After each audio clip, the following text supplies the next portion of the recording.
Mummy બાર મોબાઈલમાં સત્સંગ સાંભળે છે. જેવી મમ્મી આવશે એટલે આજની recipe બતાડીશ. Hi hello.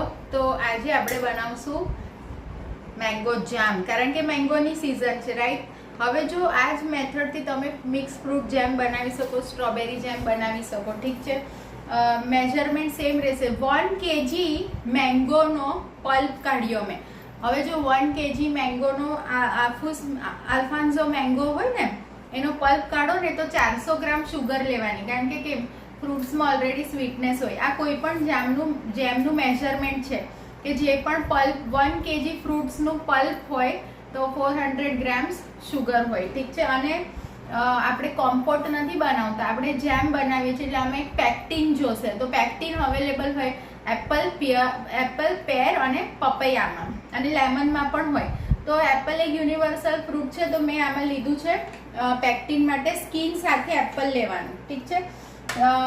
Apple is always available. પપૈયા લેશો ને તો સ્વાદ થોડોક ઓલો જેમનો તૂરો થઈ જશે, અને એપલ તમારા જ્યાં રહો ત્યાં અવેલેબલ ના હોય તો તમે આમાં પેર લઈ શકો, ઠીક છે. ચલો, તો સૌથી પહેલાં આપણે શું કહો, તમે ઇન્ગ્રીડિયન્ટ્સ જોઈ લો. આ 1 કિલો હાફૂસ કેરીનો રસ છે. તો અને આ રસને છે ને મેં પ્રોપરલી ગ્રાઇન્ડ કર્યો છે. આમાં ફાઈબર ના રહેવું જોઈએ, ઠીક છે. પછી એક જોશે 400 ગ્રામ શુગર, જે મેં મેજર કરી છે વેઇંગ સ્કેલ પર. પછી આપણે જેમમાં નાખશું આવી રીતે થોડા કેરીના ટુકડા. અને આપણે છે ને એપલ લીધું છે મેં 1 એપલ સ્કીન સાથે. હમણાં હું એની મિક્સીમાં પ્યોરી કરીશ. તો તમે ચલો,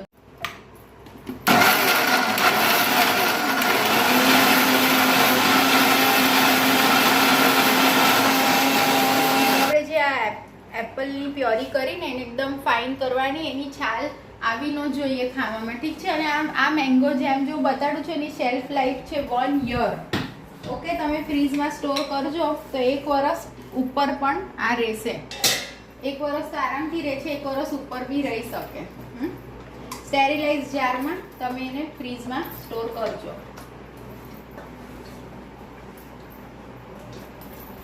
ઓકે, હવે બસ આ રેસીપી માટે આટલા જ ઇન્ગ્રીડિયન્ટ્સ જોઈએ છે. અને લાસ્ટલી જોઈશે 1 લેમન. બસ હવે આ લીધું. હવે હું આમાં બધું જ નાખી દઉં છું.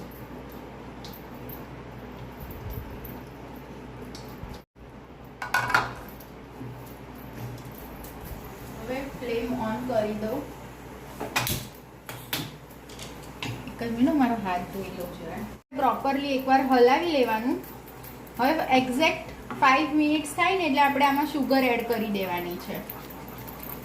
જો આજે આ હું હમણાં 5 મિનિટ્સ થોડું ગરમ કરી લઉં.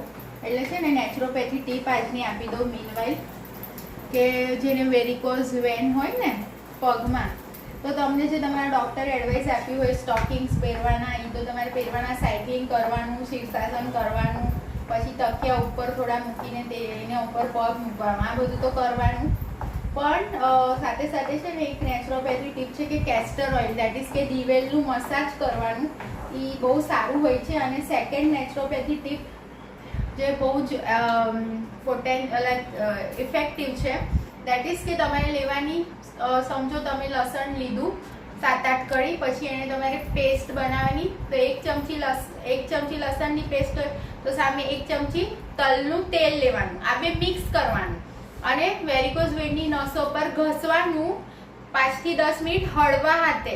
એટલું મસાજ, આમ બહુ નહીં, હળવા હાથે મસાજ કરવાનું 5 થી 10 મિનિટ. પછી એ પેસ્ટ ત્યાં રહેવા દેવાની પગ પર અડધો કલાક માટે. અને પછી એને હુંફાળા પાણીથી ધોઈ લેવાનું, કારણ કે લસણમાં એવા કોમ્પોનન્ટ્સ હોય છે જેનાથી કે નસ ખુલી જાય અને બ્લડ ક્લોટ્સ હોય તો એ પણ ડિઝોલ્વ થઈ જાય. અને સેકન્ડ રેમેડી, થર્ડ રેમેડીઝ કે તમે ગરમ પાણીમાં મીઠું અને ફટકડી નાખીને પણ પગ બોળી શકો. તો આ ઇફેક્ટિવ રેમેડી છે. અને એક રેમેડી છે કે જે અજમાના પાન હોય ને, 3 અજમાના પાન લેવાના અને મેથી 1 ચમચી સૂકી મેથી લેવાની.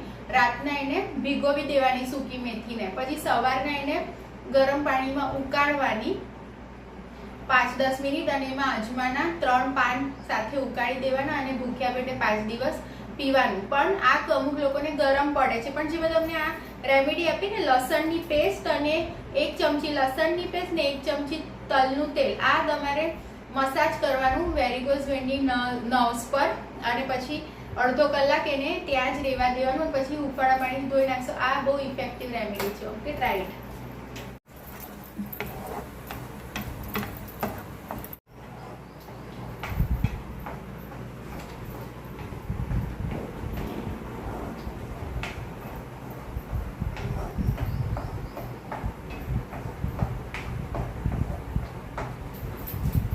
બોઇલ હવે જો 5 મિનિટ પછી છે ને આ બોઇલ થવા માંડ્યું ને આપણે ફ્લેમ લો ડાઉન કરશું અને 400 ગ્રામ સુગર આમાં જોશે તો એ એડ કરી દઉં છું.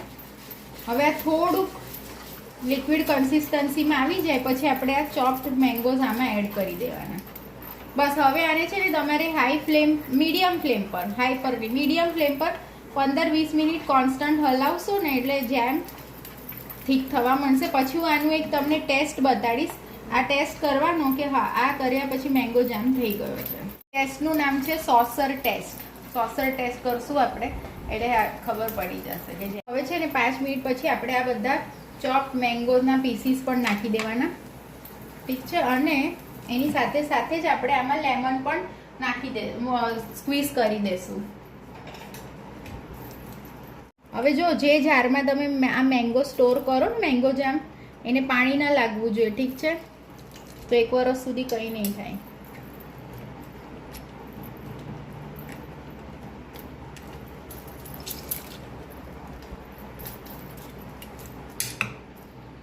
હવે જો આ છે ને પેનથી તો અલગ થઈ ગયો છે તો ફ્લેમ લો ડાઉન કરીને આપણે એક સોસર ટેસ્ટ કરીએ. આ જો આવી રીતે છે ને આમાં મેં છુંદો કાઢ્યો. અરે સોરી મેંગો જામ કાઢ્યો. હવે આ થોડુંક ઠરે ને એટલે આપણે શું કરવાનું આ જો આમ કરી જો આમાંથી પાણી દદડે છે. જો આ સોસર ટેસ્ટ છે. આ ઠર્યો. હવે આમ કર્યો મેં મેંગો જામ આમાંથી પાણી નથી દદડતું કે કોઈ રસો નથી દદડતો અને આ બી આમ રેલાતું નથી એટલે મેંગો જામ થઈ ગયો. ઓકે, તો જો આ થઈ ગયો મેંગો જામ. હવે ઠરશે ને આ એટલે ઓર થોડો થીક થશે. બાકી સોસર ટેસ્ટ તો થઈ ગયું છે આપણું. ઓકે, આવા દેવાનું અને પછી સાંભળો સ્ટેરિલાઇઝ જારમાં આને ભરી દેવાનો જેમાં પાણીનો છાંટો નહીં લાગવો જોઈએ અને કોઈ પણ અથાણું હોય કે કોઈ પણ જે વસ્તુ આપણને વરસ ઉપર સ્ટોર કરવાની હોય એના પર કોઈ એને પાણી લાગવું ના જોઈએ. તો બધાને ખબર છે ને દરેક અથાણામાં પણ આ રૂલ છે, જેમ્સમાં રૂલ છે કે પાણીનું એક ડ્રોપ લાગવું ના જોઈએ. ઠીક છે. હવે આ રૂમ ટેમ્પરેચર પર આવશે ને પછી હું એને સ્ટેરિલાઇઝ જારમાં સ્ટોર કરી દઈશ અને ફ્રીઝમાં મૂકી દઈશ. વરસ ઉપર ચાલશે. હવે તમને ખબર છે ને આપણે આ જેમ્સ એના ઉપર લગાડીએ કાં તો થેપલા પર કાં તો બ્રેડ પર. તો હવે નેક્સ્ટ રેસીપી હશે બ્રેડ. ઓકે, તો જો આ થઈ ગયો છે મેંગો જેમ રેડી. હવે હું આને સ્ટોર કરી દઈશ. ઓકે, સ્ટેરિલાઇઝ જારમાં. જો આ મેં બરણીમાં ભરી દીધો.